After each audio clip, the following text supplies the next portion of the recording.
The last merit badge that I completed for the Life Scout was the Citizenship in the Community merit badge. Um, Emblem right up on the top there, the one with the little steeple. It was challenging, um, especially coming from kind of a larger city. It was weird thinking about what your local community is. Is it, your neighborhood? Is it your city? Is it even just, your Boy Scout troop?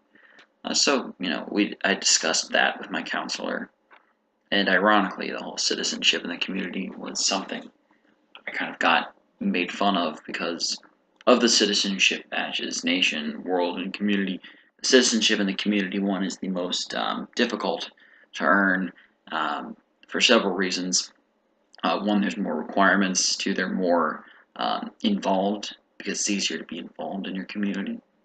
And Scouts are expected to have a greater involvement in their community than, say, um, they are to have in the world or in the nation as a whole.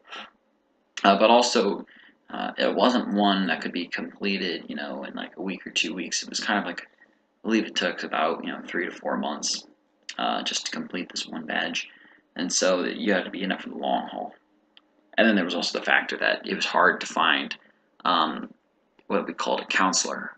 For all of the merit badges, you have to have a counselor, someone who has expertise in the area, someone who's been licensed to teach and sign off that you've completed the requirements. So I had to call up like the local Anthony Wayne Area Council to find out who in our community was a member of this program. I tried to get some other people involved doing it with me, but it ended up just being me um, and this guy named Tom. So I'd meet with Tom, about every week, and we would go through and work on the requirements, have discussions on what I was supposed to do for that week.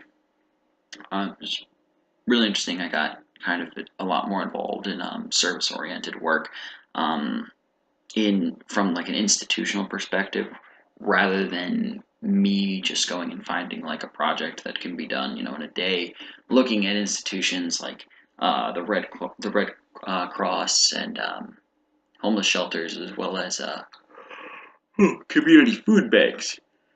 So I got involved with working quite a bit in at the local food bank, and also continued to work on donating blood when I found out how busy the Red Cross in our town was, and how much they really needed blood. And I figured, kind of like I talked about earlier in one of the earlier videos, um, I don't have any problems with needles, so I figured, it's something I could do once every uh, 6 weeks or so, go and give blood. That's one way I could have been more involved in my community. But it was interesting to be part of a service-oriented institution where I wasn't kind of in a leadership position, or where I was working without someone, in the top hierarchy of that leadership institution.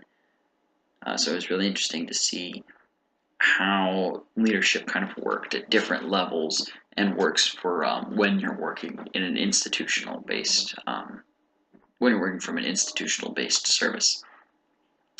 The one annoying thing that came with this merit badge was I got a lot of crap for doing it on my own, or for like actively seeking out the citizenship and the community merit badge, one of the Eagle required merit badges, um, because of just the extra amount of work I had to do.